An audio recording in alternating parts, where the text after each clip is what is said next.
Welcome back to Proxamer, everybody. And today we're going to be looking at a list I've been working on over the past couple weeks. It's an experimental Ulthwe list in the Nephilim expansion, and it features triple D-cannon batteries. So what that means is, in this list, I'm running 3 D-cannon units of 3 support weapons. And I have to say, it's been working pretty well. And even though I think that there are a lot of different successful ways to run an Ulthwe army. I've run many Ulthwe armies, all with, different things. The one thing I can say is that D-cannons have always been pretty successful in each list.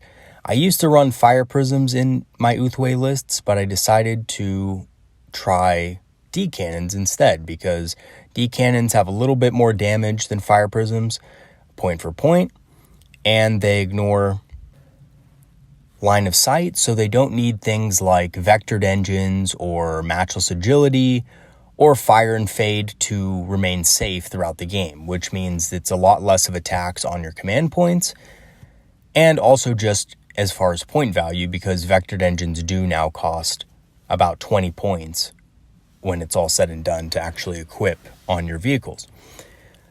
So let's get right into the list.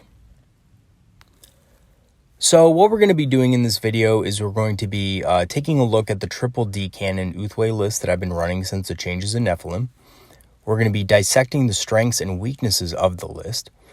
And we're going to be looking at general deployment and game plan for the army. Now, I will say that, this is a list that I've been working on. It's not perfect. And there's probably, honestly, ways to basically maximize its effectiveness and fine-tune it a little bit to make it more efficient. And as I've been playing it, I've realized that the list probably could do with some fine-tuning here and there. But I just wanted to show you what I've been working with over the last couple weeks, and maybe it'll give you some ideas on how to run your own Ulthwe army, or maybe it'll give you some ideas about what to run in your own list and basically how to use support weapons effectively. So let's get right into the list. So the list is a 2,000 point Craftworld Ulthwe strike force. It has 6 starting command points. However, we're going to use 2 command points before the game starts.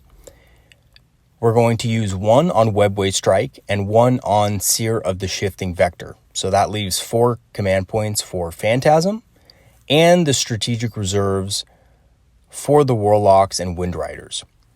1 command point due to the Webway Gate that we will have in the list, because remember, if you have a Webway Gate, strategic reserve costs are halved, rounding down.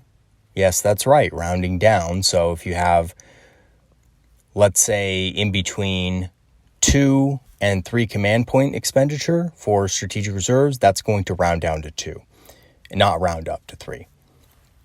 We also have 1 command point left over, and when you add this to the 1 command point you get in each player's command phase, it'll be enough for a defensive Forewarned or an offensive Black Guardians plus Resonator Shard combination in the first battle round. The first one being a very defensive command point expenditure on the Forewarned in case your opponent has any deep strikers that he wants to leverage near your troops. And then also the Black Guardians plus Resonator Shard combo makes one of your support weapon batteries very accurate and very deadly on impact. Although, to be honest, you might not be seeing use of it in the first battle round, you'll definitely see use of it throughout the game. As for the HQ section, we have 3 Farseers. We have a Farseer Skyrunner with Guide and Doom, a Farseer Skyrunner with Focus, Will, and Fortune, and Seer of the Shifting Vector, and a Farseer Skyrunner with the Will of Azurian ability, which gives objective secured. And we have Ghost Walk as well. Now, the thing is, I think this is one of the parts of the list that could do with a little bit of fine-tuning, because I do have some backline element Farseers. For example, the Farseer with Focus, Will, and Fortune, I typically keep in the background to support the D-cannon platforms and so forth, and also to provide support to the units coming in reserve if they're being used defensively. and just to keep it alive because of the Seer of the shifting vector. So I think the Farseer Skyrunner, the second one, could easily shave some points and become just a regular Farseer. However, I have to admit, I like Farseer Skyrunner, so I ended up going with that in the end, but this is probably a part of the list that could be more efficient. The Farseer Skyrunner with Will of Azurin and Ghostwalk, I've noticed, probably needs to be a Skyrunner, as well as the Farseer Skyrunner with Guide and Doom, just for that Doom ability, being able to Doom units that are basically, need to die is very important to have mobility with your Farseer, because it only has an 18-inch range, and sometimes you're not going to be quite in range to do it, so you're going to need that extra speed to be able to do that sometimes. But again, this could probably be another case where the Farseer could be exchanged for one on foot, or maybe even drop the second one to a regular Farseer, and with the points you save, upgrade that first Farseer to Eldrad Uthran. So maybe that's something you could do, or you could just upgrade the second Farseer to Eldrad instead of having the Skyrunner. It just really depends what you want to do with it. But in either case, it's definitely something that can work out for you. I just think that probably I need to be a little more efficient with my HQ somehow. But they have been working for me so far, so I just decided to, in this list that I showed you guys, leave it as Farseer Skyrunners. Of course, there's room to maneuver and stuff like that, though. And be flexible with what Farseers you pick. However, I will say that using triple Farseers for this is an important part of the list. Now, for troops, I do have 3 units of 5 Rangers, their base, just to fill out the minimum troop requirements, because this list is very resource intensive as far as points in our heavy support category and other areas. So the Rangers are primarily just going to be used to screen out potential objective stealers or alpha strike attempts by the enemy reserves. Now, the one thing I will say about Rangers is they can also score points on secondary objectives like retrieve Nephilim data and things like that. I think this is very useful. I don't think that retrieve Nephilim data is necessarily a good idea with this list. I've typically used Scout the enemy in my first couple of runs with this list, but I'm going to be honest with you guys. I think both of those objectives are actually subpar for this list, because this list doesn't have a great ability to be every single place at once. It is almost a very static list with a mobile defense of reserves, and I'll go into why in a little bit. But I think that the Assassinate, or perhaps even the other offensive secondary objectives that require you killing enemy models, might be more effective with this list in general.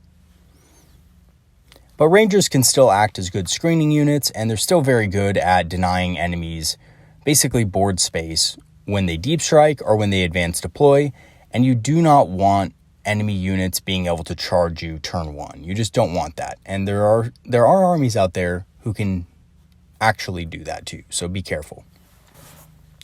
And that's why I essentially went with Rangers for this list. Now, for the Elites category, this is our mobile defense core. And essentially what this is it's 2 units of 5 Warlocks. 4 of them have Singing Spears. You got all the Psychic powers: Enhanced Drain, Empower, Enervate, Conceal, Reveal, Protect, and Jinx. Now, these aren't too important for, the first turn, because there's not going to be a lot of targets to actually do this on. But from the second turn onward, when your reserves come in, your opponent is probably going to try to press your support batteries and try to take them out. Now, if they're behind obscuring terrain, which they should be, it's going to be harder for your opponent to maneuver this, so he's going to try to either A, get closer to your army to be able to deal with them, or B, try to skirt their range and try to stay just outside of the D-Cannon's range, which we all know we could move the D-Cannons if we need to. But the problem with that is that then they are going to be susceptible to his range attacks as well, because they don't really benefit from a lot of the defensive abilities that we have, like battle focus and stuff like that, to move back. So this core is really as a support to be able to tie up or engage any units that could typically threaten our D cannon platforms and stop them from functioning properly. And we can use this core both defensively and offensively depending on what our opponent brings. The Wraith Blades with Ghost Axe and Force Shield are obviously going to deploy via Webway Strike, and this will allow them to get a turn 2 charge off on any unit they desire, and this honestly I found to be a great tactic for killing enemy units that your opponent can use to absolutely destroy your support weapons, either defensively or offensively if your opponent isn't actively moving forward with them. So I've used these Wraith Blades for a lot of different things, and I can tell you from experience, Wraith Blades with Ghost Axe and Force Shield, in my opinion, are the best defensive counter-attack unit. Because not only do they come in and they wreck whatever they hit pretty much, but they also can stay and survive. And that's really important because your opponent is going to want to kill these guys as soon as possible. And while he's wasting his time killing these guys, which again, you can cast Protect on, you can cast Fortune on and make them incredibly tough to deal with, your D cannons are going to be surviving, and all the while he's going to also have to watch out for them. So it sets up kind of a damned if you do, damned if you don't situation for one side of the board that the Wraith Blades happen to be on. And of course, we have 2 Warlock Skyrunners. Their main objective is just to score on Psychic secondaries and disrupt enemy units with the Horrify and Restrain abilities, both of which are very effective at disrupting different things that your opponent wants to do, whether that be actions or, whatever, right? Striking last, things like that. So 2, honestly, very effective parts of the army, and they go well in reserve as well, but you don't have to put them in reserve. I think, to be honest with you, most of the time I leave them out of reserve because they're characters and they're a little more safe to shooting. So my recommendation would be, even though it's tempting to put these guys in reserve because they're a little bit on the squishier side, remember that they are characters and that chances are you want to be able to have them on the field to score on Psychic secondaries as soon as the game begins. And the Psychic secondaries that I prefer are Psychic Interrogation and also Warp Ritual, because both of those are pretty easy to score points on, especially in a list like this. For our fast attack category, we have 9 Wind Riders with Twin Shuriken Catapults. Now, this unit is also going to be held in reserve. We can easily take this unit and break it into 2 separate units if you wanted to. You could have 2 separate units of 4 or a unit of 4 and 5 if you felt that way. I put it in a unit of 9 because I like to use this unit as what I call a guide dump. And essentially what I mean by that is I want to be able to maximize the effectiveness on guide on at least 1 unit in my army. And because I can't do that on things like D cannons, I've chosen to do it here with Wind Riders. Now, there's an argument to be had, though, that the efficiency of guide used in this way does not overturn the weaknesses of a bigger unit like 9 Wind Riders, right? They're more vulnerable to blast. They have issues with being in multiple places at once. They can't score on objectives as easily as, 2 units of smaller, 2 smaller units, right? So it really depends what you want to do. You do have the extra room in this list to basically break this unit up. But again, it's just up to you about what you want to do. I chose to leave them as a unit of 9. I also like this unit for the Forewarned ability, but that could easily be cast on something like D cannons, right? It just depends on what your opponent is actually bringing in via Deep Strike. And I've actually found that using this unit to support a D cannon battery that might be the target of a Deep Strike assault in the next turn is very effective because your opponent might bring in infantry, and D cannons are great,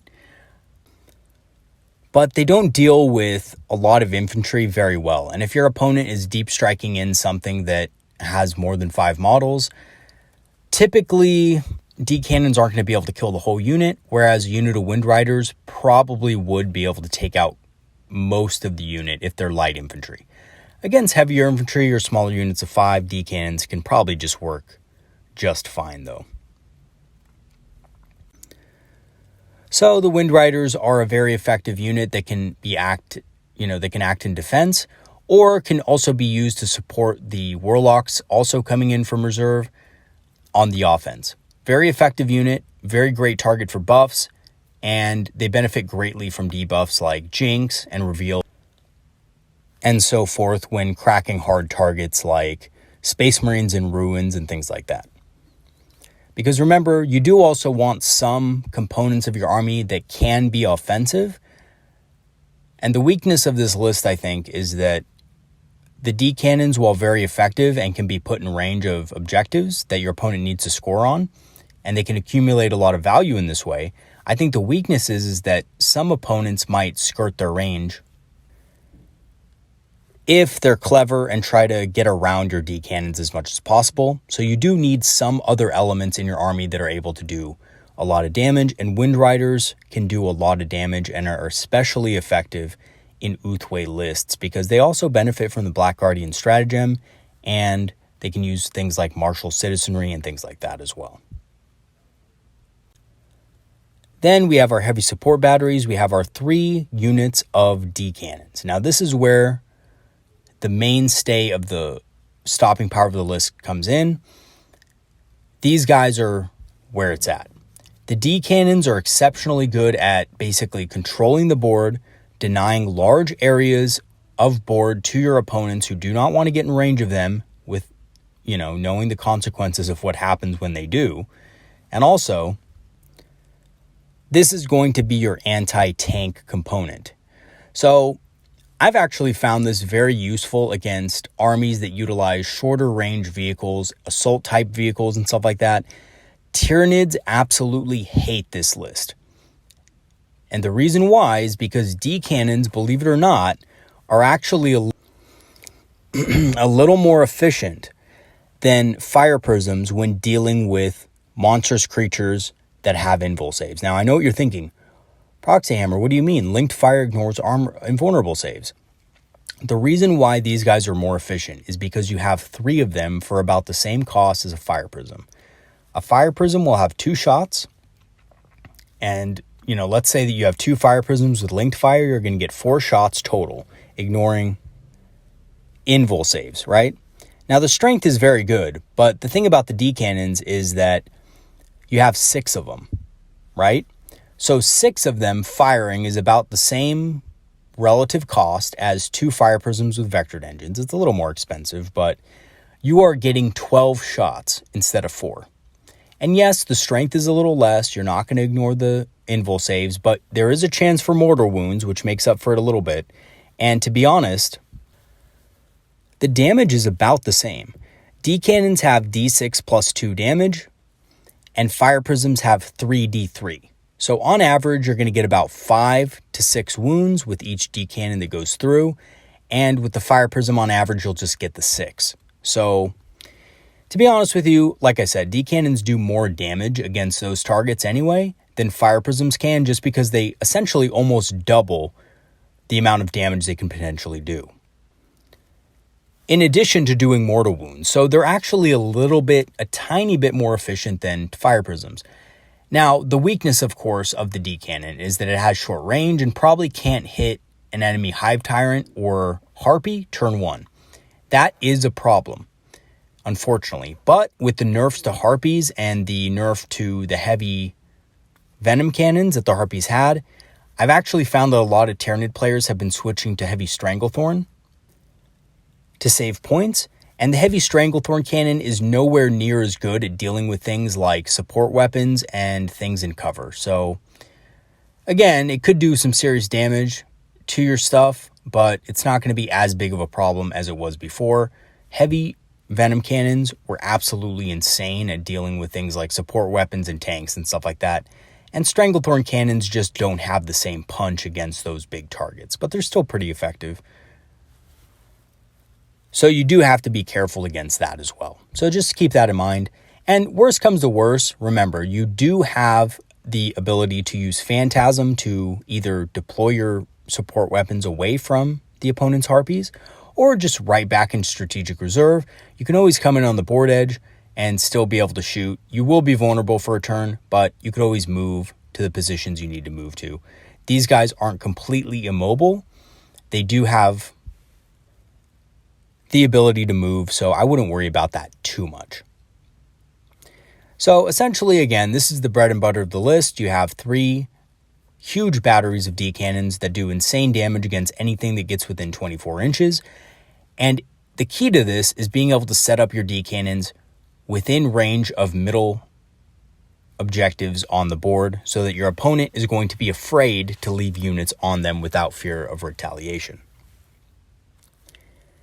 And lastly, we have a fortification in this list. We have a webway gate. So the webway gate is pretty good because not only does it give cover, light cover to units around it that are benefiting from it as a piece of terrain, but it allows you to bring in your reserves in a different location, more central to your backline, or if you need to be more offensive, more forward. Because remember, if your opponent knows you have things in strategic reserve, an easy counter to this is deploying away from the board edges and deploying towards the center of the board.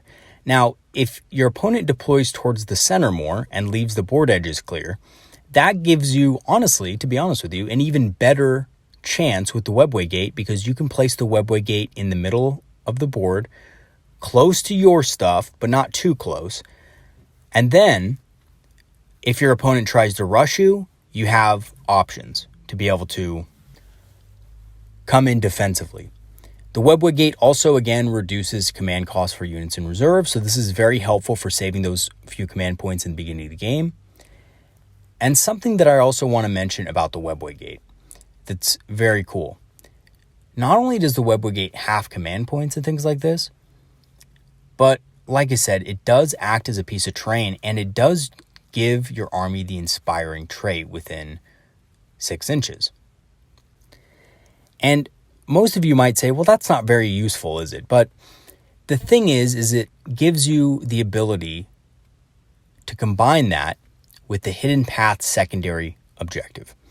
So the hidden path secondary objective is absolutely the best, in my opinion, one of the best objectives for this army.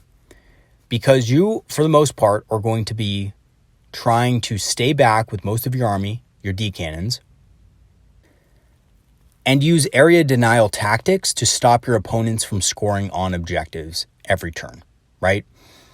Meanwhile, you're going to be scoring on the objectives on your side of the board in your deployment area or you're near your deployment area mostly every turn because enemy units aren't going to have an easy time getting through your defenses. Now, here's where the hidden path comes in. You are going to be defending your side of the board and your opponent doesn't want to get within range, right? So you can use the hidden path secondary objective to essentially ensure that you're going to max out the number of points on your objective. And here's why. Rangers, right? I mentioned them a little bit earlier in the video.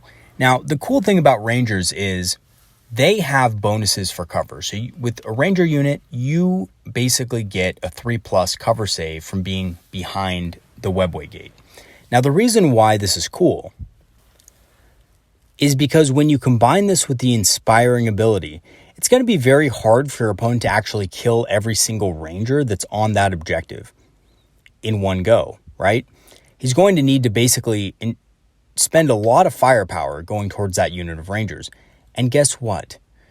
As long as you have one unit, or one model, I should say, left, you're scoring on that objective. So as long as you have models within range of this thing, and especially if they have objective secured, you only need one model there, you're in control of that objective, which means you're going to score points on it.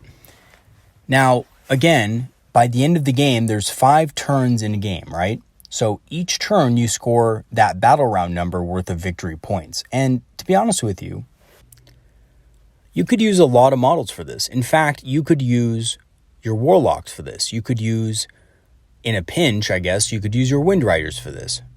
You could use your Wraithblades for this, right? With the Will of Azurian Psyche power that we also picked up with our Farseers.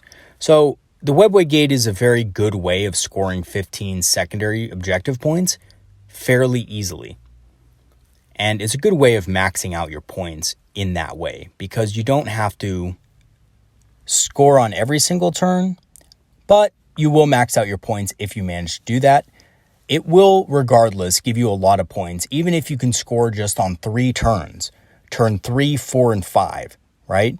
That's already that's 12 victory points that you can get from that. And that's not even counting for turn 2 and 1.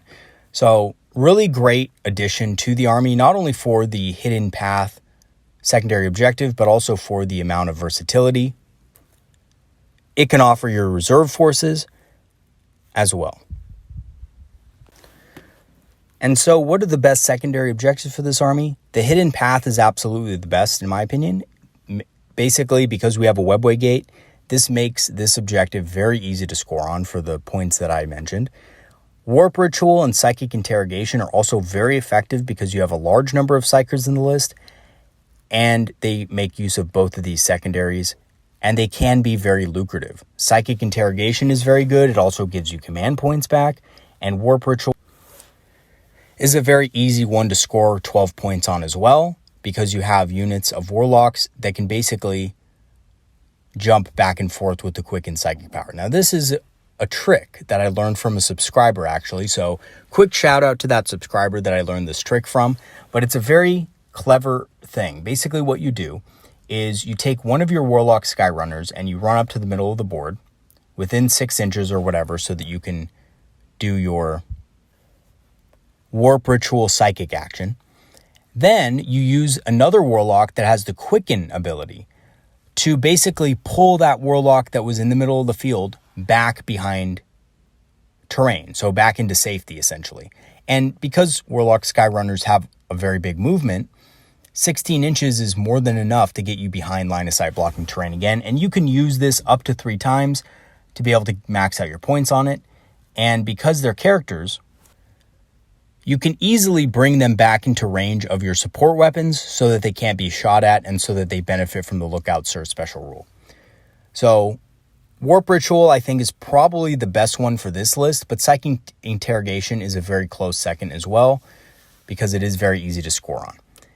As for our last objective, I chose not to go with Scout the Enemy and Retrieve Nephilim data. The reason being is because we need to use our troops more defensively in the beginning of the game, and because of the nature of our list, we do not want to give our opponent freebies in the first couple turns of the game before our reserves come in. So that means we don't want to be using our Rangers to go out there and score Nephilim data just to be a free kill point for the enemy, or to, basically prevent, or not to prevent, I should say, enemy reinforcements from coming in and just wrecking our support weapons. We need to use our Rangers more defensively so that not only does your opponent have to come to us in certain cases, but their reserves also can't just one-shot our support batteries. I think one of the weaknesses or potential weaknesses of this list is that it doesn't have a lot in the way of screening in the beginning of the game, so you do need those Ranger units to screen out potential drop pods or potential deep strikers, even from turn 2 and onward.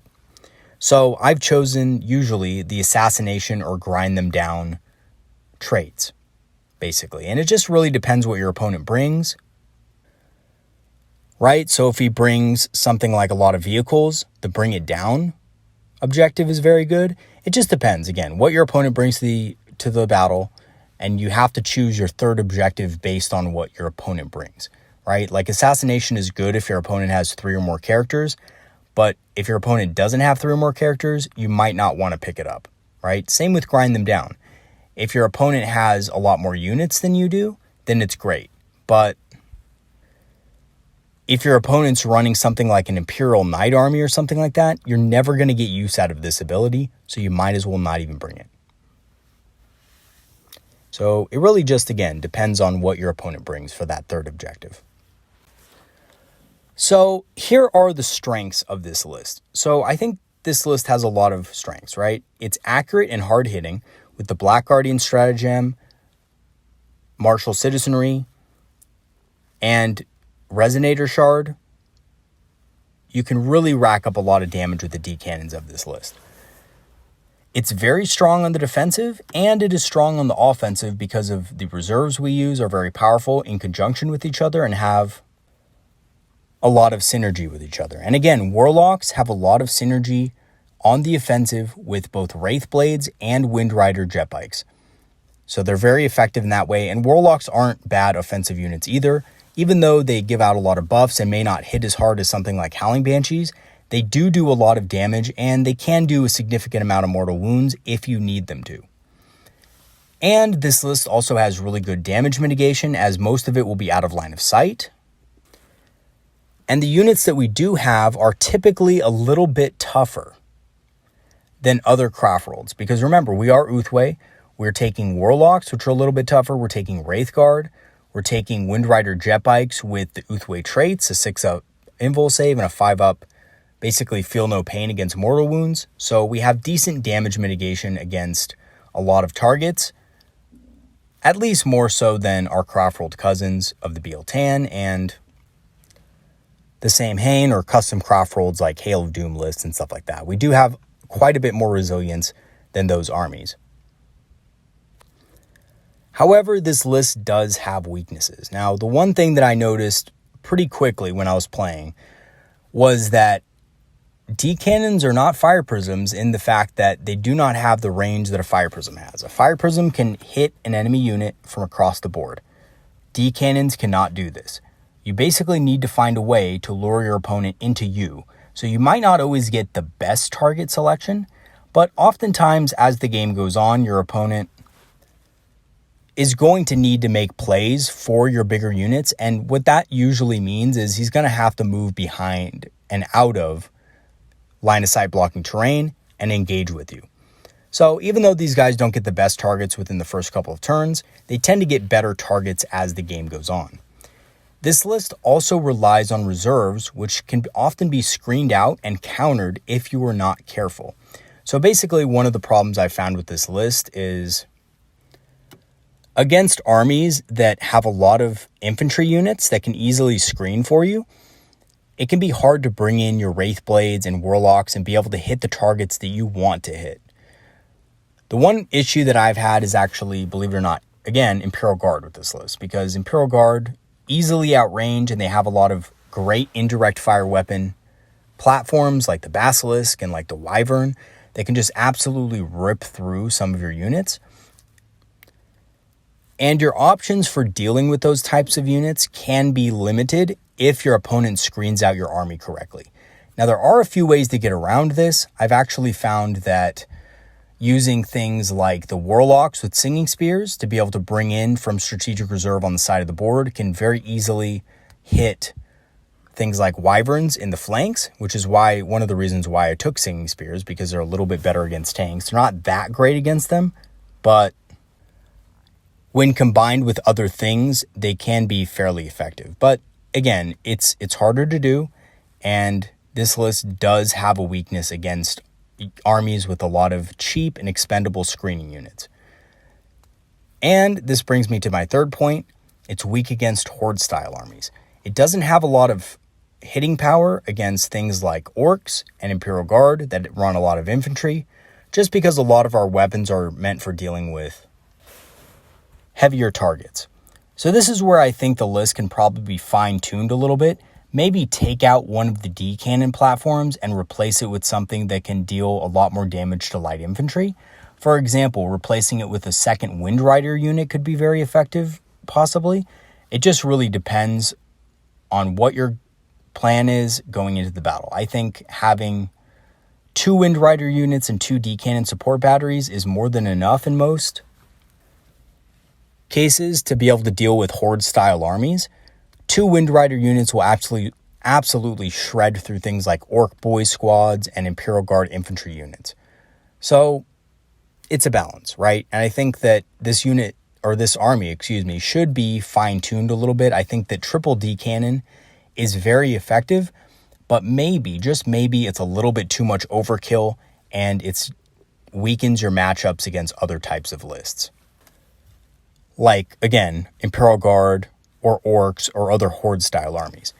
Now, we're going to talk about the general deployment and game plan of the army. So basically, this is the general game plan.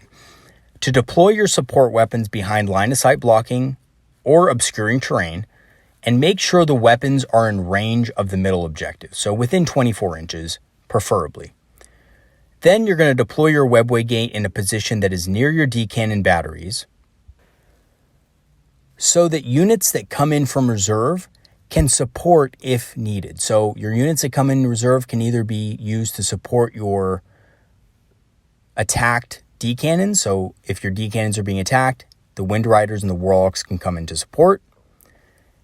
If your opponent is hanging back, then the Webway Portal can actually be used to launch an offensive, essentially. Also, keep in mind that your Warlocks and Wind Riders aren't just a defensive force. They can also be used offensively if needed. For example, if you have an enemy army that likes to sit back in a box and shoot at you all game, and they don't really move a whole lot, and their whole plan is just to kind of play the same game you're playing and just kind of sit back and wait for you to come to them, Warlocks and Wind Riders can very easily turn the tables on that army and make it extremely hard for them to actually break out of their deployment zone and their cover when they want to, when they have to score at the end of the game. And this leaves you the ability to honestly just kind of walk up with your Warlocks, capture objectives that they haven't captured, and make a very easy transition from being a backline shooting army to being an army that is scoring on forward objectives because your opponent hasn't moved up to capture them. So remember that Warlocks can be very versatile depending on what you want to do with your forces in the middle of the game. And you won't know exactly what you're going to do against your opponent until your opponent makes those moves. So your Warlocks and your Wind Riders are very much reactionary units in that you kind of have to use them in a way which mirrors what your opponent is doing. So if your opponent is sitting back, well, you got to attack, right? If your opponent is coming at you, then you have to defend. Things like that. Now, this is how I've basically deployed in most of my games with this army. I've essentially had 2 support batteries on one of the flanks and 1 support battery on the other flank. And it depends where your opponent places most of his forces. Obviously, if your opponent has most of his forces on one side of the board, you're going to follow that up with having an additional D cannon platform on that side of the board. Your Webway Gate is going to be in the middle of the board where the Warlocks and the Wind Riders can come in to support. Remember, the Wraithguard are deployed via Webway Strike and they can come in anywhere, basically. Your Rangers are being used to basically screen for your support weapons. They're being placed on objectives, or excuse me, not on objectives, on the ruins in kind of in range of objectives if they need to score on those later in the game, if they survive. But mostly they're just there to screen out potential deep strikers. And again, it can be kind of hard with 3 units of Rangers, but unless your opponent is running pretty much everything in his army in reserve, it's not going to be that hard to evade a lot of the damage. Because remember, if your opponent comes in on the opposite side of the ruin, they still need line of sight to be able to shoot you, right? So that forces them to come in on the flanks. If you are facing an opponent like this, you can easily move your Rangers into positions that better protect the flanks of your list so that your opponent can't deep strike in like that. So there are ways to do that, and if worse comes to worse, you can always deploy your Wraithguard normally and just say, you know what, I'm just going to deploy my Wraithguard normally this game, I'll save the command point, and I'll use them to screen out a little bit more. It may be a little bit inefficient, but you can cast Fortune and Protect on them to make them a little bit more, safe to enemy fire. If need be. Because remember, you don't always have to do this. This isn't something that you always have to do, but if you're fighting an army that has a lot of reserves and you need something to put down on the board to stop them, maybe you need just one more unit of guys to be able to screen out your army completely, deploying your Wraithguard normally might not be, or Wraithblades, might not be a bad idea. So essentially, this is how the army would be set up. And the lines that I drew here in black are representative of 24 inches. So as you can see, both D cannon, or all 3 D cannon platforms, are in range of middle ground objectives. So these are the ones that your opponent is probably going to be trying to score on throughout the game. And these are the ones that your opponent probably won't be able to score on because they're in range of a lot of D cannon firepower. And also remember that you could easily use your reserves to clean up any units that remain on these objectives after your D cannons blast them apart, if your opponent goes heavy for one of these objectives. And just to clarify, the big circles are going to be the support weapons on this. I know that a lot of this isn't visible. I don't have any of this really marked, but the big circles behind the ruins are the D cannons. The little small ovals are the Farseers and the Warlocks. So again, we have 2 Warlock Skyrunners and 3 Farseers. All of those units are deploying normally on the battlefield because you need their psychic powers in the beginning. And we also have 4 units in reserve. We have Wraithblades, Warlocks, and Wind Riders. And again, you have the web portals, so the command cost for the strategic reserves on the Wind Riders and Warlocks is halved, rounding down. So you actually only have to pay 1 command point for those reserves, which leaves you a lot of room for command points in the beginning of the game. So this list is actually a lot less command point intensive as well in the beginning of the game. So in conclusion, I think Triple D Cannon has a lot of stopping power and fantastic area control and denial ability. And even though the support weapons are by no means mobile, the combination of reserve elements allow for mobile defense or crushing counteroffensive, depending on what you need in that battle at that time. And I think that this list probably does need some tweaks to be more effective in a competitive setting when you're fighting armies other than Space Marine equivalents or Tyranids or Tau with battle suits and stuff like that. I think against those types of armies, this list absolutely demolishes them and does very well against them.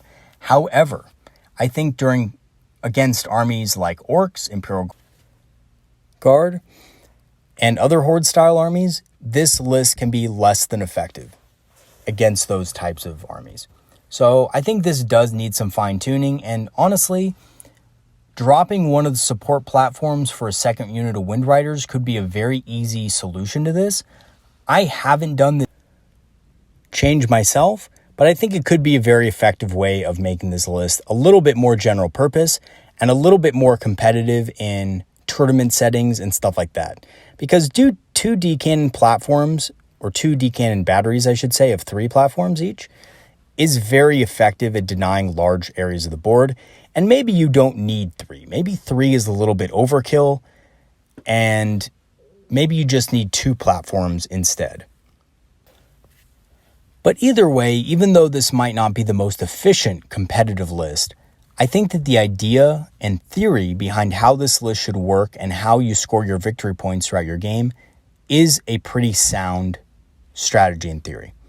I do think that it has a lot of potential to be very competitive, and I think that you're going to start probably seeing more Ulthwe lists in this vein in the tournament scene being played by Craftworld Eldar players.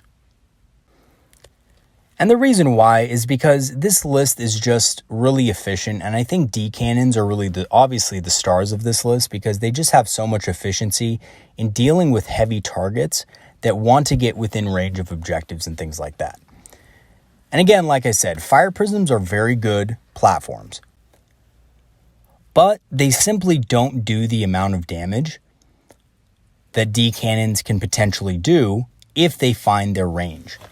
And that's another thing. The range is short, so in a lot of situations you might have trouble, but they do also ignore line of sight, which means it's very easy to keep them out of trouble. Whereas with fire prisms, you have to invest heavily in both command points and actual points to be able to keep them safe throughout the game.